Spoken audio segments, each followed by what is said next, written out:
Bonjour à tous et bienvenue dans cette nouvelle vidéo. Aujourd'hui, vidéo de recette. Donc on va préparer ensemble une soupe aux légumes d'hiver. Donc pour cette soupe, vous aurez besoin de 2 panais, de 2 rutabagas, 4 pommes de terre et une carotte.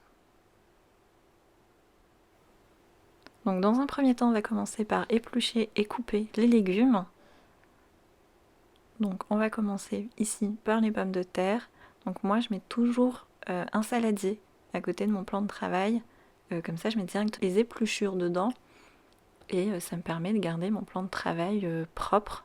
Et puis je viderai toutes les épluchures à la fin. Donc on épluche toutes les pommes de terre.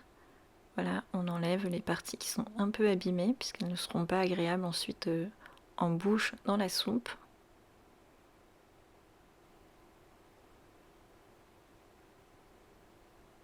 Assurez-vous d'avoir des belles pommes de terre plutôt de taille moyenne. Si vous avez que des petites, rajoutez-en un petit peu plus. Et pensez à prendre une variété de pommes de terre qui font bien, donc plutôt les pommes de terre spéciales purées, voilà, qui vont cuire facilement et qui s'écraseront du coup très facilement après pour faire la soupe. Donc la dernière pomme de terre.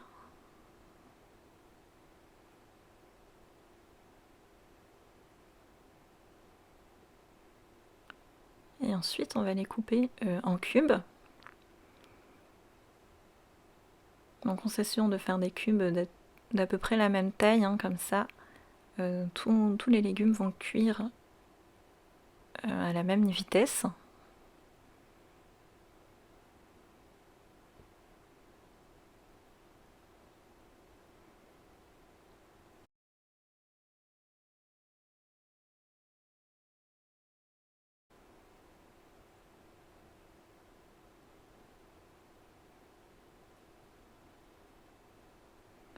Alors pensez à enlever les parties qui sont abîmées des pommes de terre, surtout si c'est bien abîmé, si c'est des grosses parties abîmées, parce que vous aurez beaucoup de mal à les mixer et du coup ça ne sera pas agréable en bouche. Et ensuite on rince les pommes de terre et on les met dans la casserole. Moi je les rince parce que souvent quand on les épluche il y a encore un petit peu de terre sur la peau et on peut mettre un petit peu de terre en les épluchant, donc moi je préfère du coup les rincer quand même avant. Alors même chose pour la carotte, on l'épluche. Alors pour les pommes de terre, si vous voulez une soupe plus liquide, vous pouvez en mettre une voire deux en moins, parce que c'est vrai que ça épaissit beaucoup la soupe.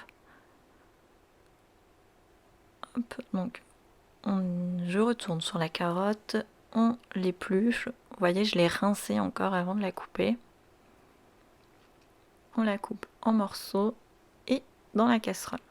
On va passer au panais.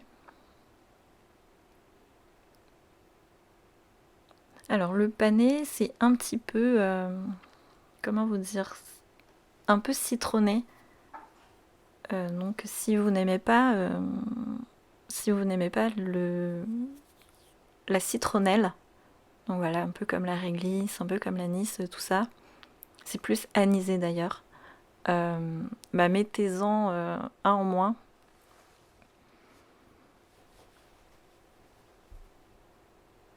Après, vu que c'est mélangé avec les autres légumes, etc., c'est vraiment très très très léger, ça va vous donner un goût anisé très léger. Mais si c'est un goût que vous n'aimez pas, c'est vrai que ça peut se sentir, donc mettez une panée en moins, ou alors au moment de l'assaisonnement, vous pourrez rajouter un petit peu de crème qui va adoucir, voilà, le côté anisé. Donc on épluche les panais, on les coupe, on enlève la pointe, la racine et puis la tête. Hop, et on coupe tout en de la même taille à peu près. Alors moi ici j'avais mes panais qui étaient un petit peu abîmés, c'est pour ça que je les ai fait en soupe et c'est pour ça qu'ils sont aussi un petit peu mous. Profitez, hein, tout comme la semaine dernière sur le crumble aux pommes. Bah, si vous avez des légumes un peu abîmés, pensez à les faire en soupe, en fait ça fonctionne très très bien vu qu'ils sont mixés ensuite. Donc on passe maintenant au rutabaga. Alors les panais et les rutabagas, c'est ce qu'on appelle des légumes anciens. Je ne sais pas, moi je ne vais jamais dans les grandes surfaces. Je ne sais pas si vous en trouvez assez facilement en grande surface, mais en tout cas c'est quelque chose que vous trouvez assez facilement, que vous trouvez assez facilement en magasin bio ou alors chez votre maraîcher.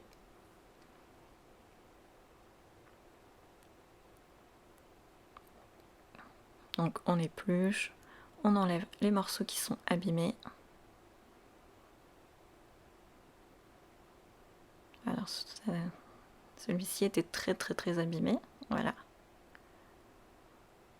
Hop, et ensuite, comme tout à l'heure, on va le couper en cubes. Donc on essaye de faire des cubes qui font à peu près tous la même taille.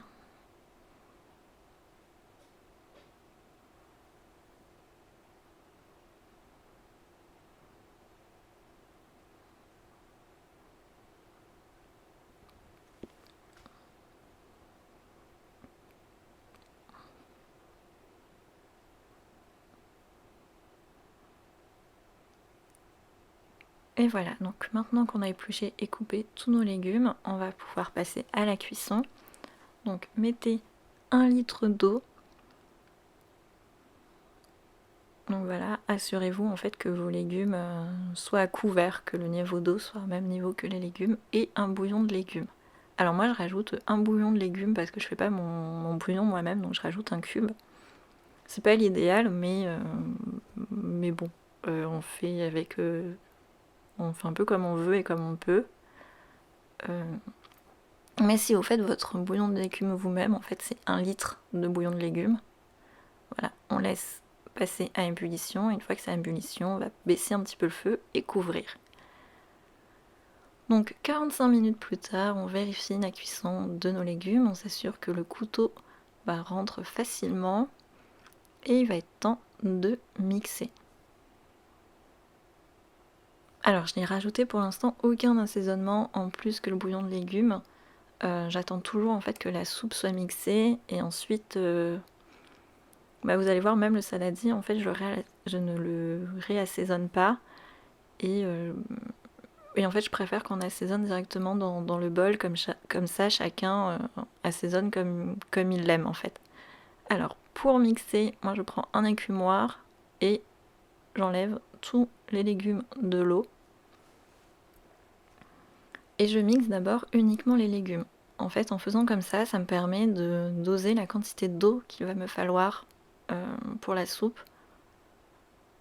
Parce que souvent, en fait, si on verse tout d'un seul coup, le peu qu'on ait mis un peu trop d'eau, on se retrouve avec une soupe qui est très très liquide. Et du coup, c'est pas agréable. Et puis, il vaut mieux rajouter un petit peu d'eau si on n'en a pas assez, parce que enlever de l'eau quand on a fait la soupe, parce qu'elle est trop liquide, c'est beaucoup plus compliqué. Donc je mixe grossièrement une première fois mes légumes, et une fois qu'ils sont mixés un petit peu en purée, et là je commence à rajouter de l'eau petit à petit. Donc j'en profite pour passer un petit peu de temps sur les morceaux qui ont eu du mal à se mixer.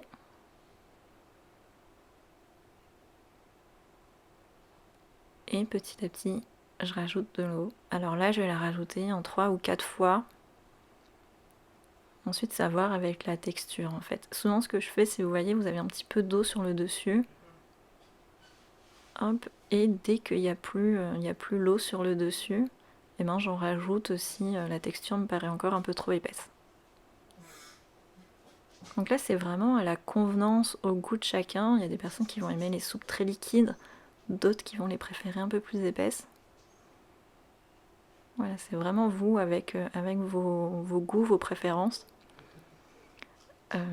Mais là, une soupe comme ça, entre les pommes de terre, la rutabaga, la panais, la carotte, c'est une soupe qui est quand même assez épaisse, assez consistante. Donc le litre d'eau, moi je vais le mettre en entier.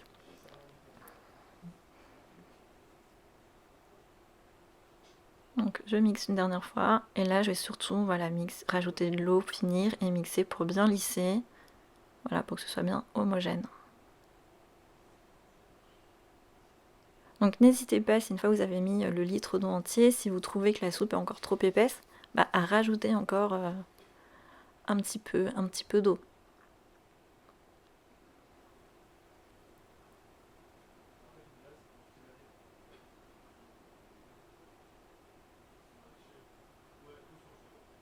Alors je rince tout de suite le mixeur parce que c'est très compliqué à nettoyer, donc je le rince tout de suite.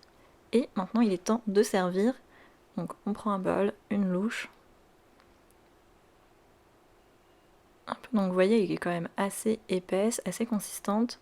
Et du coup, deux louches, ça va suffire. Et ensuite, chacun va réassaisonner la soupe comme il l'entend. Donc moi j'ai rajouté du gomasio qui est du sésame et du sel. J'ai rajouté une pincée de sel, un petit peu de poivre aussi et une tranche de pain que j'ai un petit peu coupé en 4 et voilà. Et écoutez, je vous laisse avec ça. Je vous dis à bientôt pour une nouvelle vidéo. N'hésitez pas à liker, commenter et partager celle-ci. Et puis moi je vous dis bon appétit, à bientôt. Allez, salut!